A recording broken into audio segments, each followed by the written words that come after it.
Hello, everybody. It's Randy Ray at the Literate Texan.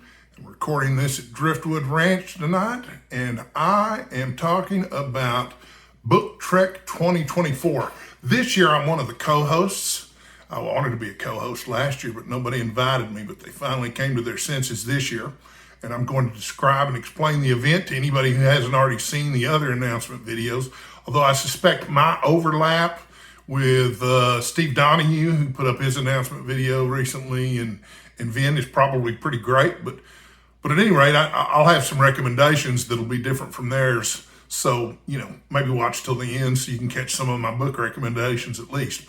But Book Trek is an event where we read Star Trek novels. And of course, I grew up on reruns of the original series.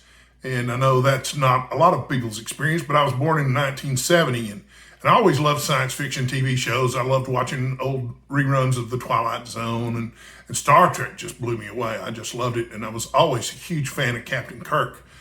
Spock too, but more Captain Kirk, especially after Star Trek II, The Wrath of Khan, which came out, I guess, in 1982 or something like that. At any rate, it's a summer-long event. June, July, and August are the dates. And all you have to do to participate, all you have to do to get your little merit badge or whatever, is read a single Star Trek novel. Now, of course, you can read more than one Star Trek novel, which I'm, committed to doing. Last year I read 6 novels, and I read 7. Actually read one after the event was over, but I'm still counting, so 7. This year I plan to do more than that. I've got a little more time on my hands to do reading than before. Somebody like Steve Donahue probably read 90 Star Trek novels over the course of the summer, but you don't have to worry about his numbers because he's not like the rest of us. We don't all have his mutant powers of being able to go to read on an hour and a half of sleep every night. So yeah, that's all you got to do is read some Star Trek novels. There used to be rules that 1 month you'd read a novel from this show and then 1 month you'd read a novel from that show. There are novels in series for each of the shows, and you can pick what you like. I suspect that a lot of people viewing this are probably big fans of The Next Generation, and so if you want to read nothing but Next Generation novels, that's cool. There's also Deep Space Nine novels, and there's Voyager novels, and I suppose if you're a glutton for punishment and can't get enough of it on television, you could probably find some Discovery novels out there, but I haven't really looked because I don't watch the show. I know there was at least one Strange New Worlds novel coming out, and I am a fan of that show, but I haven't picked up the novel yet. Maybe I will, maybe I won't. I tend to stick with the original series novels. I like The Adventures of Captain Kirk, Mr. Spock, and Dr. McCoy. But not only, you have some optional events in here too that we've dubbed away missions. And there are 2 of those. One is to read a nonfiction book about science, some kind of popular nonfiction book about science, which I think is a fun thing to do. Last year I meant to read some book about Mars. I think I got the Big Book of Mars, but it was just a massive tome, 1,100 pages or 900 pages, something silly like that. Anyway, this year I'll probably do that away mission. Number 2 is to read a book about, inspired by, or somehow connected to Star Trek, like a biography or something about the making of the show. I understand that William Shatner has a new book out called Boldly Go, which is another one of his memoirs. He's written multiple memoirs about his experiences in Star Trek. And I hope before, he finally meets his maker, he'll write a memoir about his work on Boston Legal. But I may be the only Boston Legal fan on here. I don't know. So that's it. Book Trek 24 is the hashtag. It's that simple. Hashtag Book Trek 2024. And I have several other hosts. Steve Donahue, for one. I think most people know who Steve Donahue is, at least in our little corner of BookTube. If you know who Steve Donahue is, you probably also know who Michael K. Vaughn is. So it'll be exciting to see him participate. Brandy at the Book Eclectic is also a host. And she's terrific, funny, and smart. I love listening to her. And I'll tell you about a little mini project I've got going in here that she and Steve might be involved with. Gareth at Book Songs and Other Magic is also co-hosting. Read by Fred. I love Fred's channel. He's like the sweetest guy in the world. His announcement video was terrific because he actually has a Starfleet uniform that fits. So you should definitely go watch that. They don't make Starfleet uniforms in my size. And then me, of course. So that's the bridge crew. And I have been dubbed the engineer with the funny accent by Steve Donahue, which I think is absolutely hysterical because, I don't think I have an accent.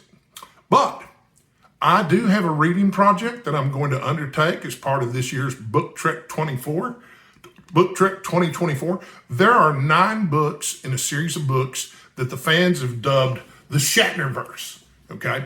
So these are novels written by William Shatner, but they're actually written by, Shatner explained that, he's not a writer, but he does have all these ideas all the time.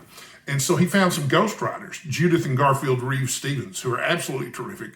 They know their Trek backwards and forwards, and they're solid writers. And they even try to ape William Shatner's speaking style on the page a little bit. One of their novels, which I thought was absolutely terrific, and it's a recommendation. I can't find my copy of it. I think I gave it away or loaned it to somebody, which is the same thing as giving it away, isn't it? But anyway, it's called Prime Directive, and it's terrific because the galaxy is convinced that Captain Kirk and his crew violated the Prime Directive, and it led to the genocide of an entire planet of aliens. But of course, he didn't, and it didn't. And but anyway, great book. Really great characterization on all the original series characters, and it doesn't give short shrift to some of the I don't want to call them minor characters, but some of the backup characters like Sulu and Chekhov. So anyway, Prime Directive is a recommendation for you if you haven't read it. I think someone else recommended that too. I think Vin did actually. But I have some hard copies here somewhere. I just had them. There they are. Okay, so here's an example of a Shatnerverse book, and this is the second book in the first trilogy. It's a trilogy of trilogies. It's called Star Trek The Return, and a novel by William Shatner. And I think the cover art on this is just fantastic. And it's absolutely hysterical. I did a review of it not too long ago, but the long and short of it is that Kirk is resurrected in the 24th century. And, he's obviously better at everything that every member of the Next Generation crew is good at, including Worf. He actually beats Worf in hand-to-hand combat.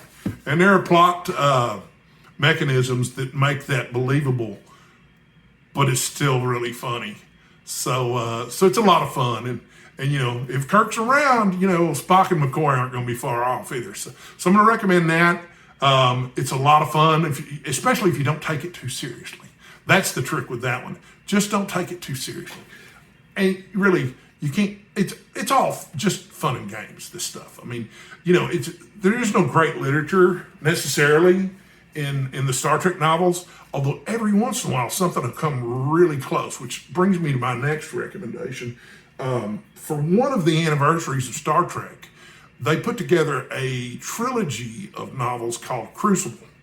And I read this last year. It's called Crucible McCoy, Provenance of Shadows.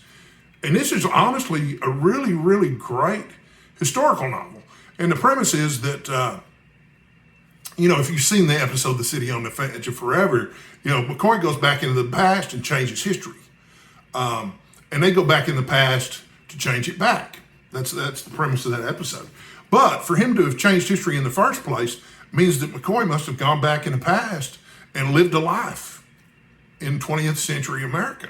And half of this book is the story of what his life was like on Earth in the 20th century. And it's absolutely fascinating. And, he becomes good friends with Edith Keeler. He eventually meets a woman, falls in love, makes friends, becomes literally a country doctor again. And turns out I'm sorry about all the vocalized pauses, chemo brain.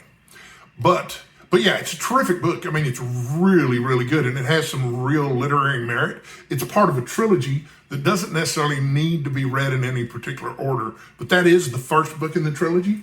The second book in the trilogy is called Crucible Spock, The Fire and the Rose. And in this particular book, it deals with Spock's decision to undertake the Kolinar again, because you remember in the motion picture, he's going to do the Kolinar ritual and purge all of his human emotions. And, he's thinking about doing it again after the events of something important. And then and this is a real departure from the other two books in the series. Crucible Kirk, The Star to Every Wandering. Absolutely marvelous and very short and a lot of fun. You know, McCoy and Kirk are probably tied for my favorite characters. But those are my physical books that I can recommend. I probably won't read Crucible McCoy this year because it's long, but I will definitely be reading The Return, which you can knock out in an afternoon. It's really easy to read. I probably won't reread The Star to Every Wandering because I read that again last year, but I may hit that Spot book. And I got a bunch of ebooks too, a whole mess of them. And I'm going to recommend a couple of these to you. And I'm going to show some of them off. There's a novel called Doctor's Orders by Diane Duane. Okay. And the premise of this one is, you know, Kirk can put anybody in the command chair that he wants to, as long as they're senior staff. And so McCoy, being one of his senior staff members, is complaining about how Kirk's captaining the ship all the time.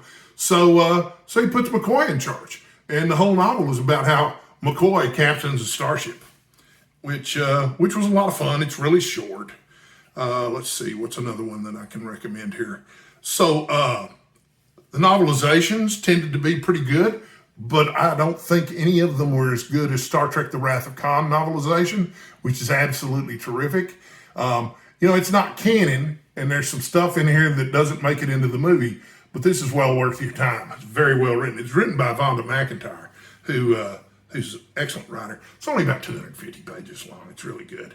Let's see, what else can I recommend? The first book in the Shatnerverse series is The Ashes of Eden, which takes place almost immediately after Star Trek VI, but before the events in Generations.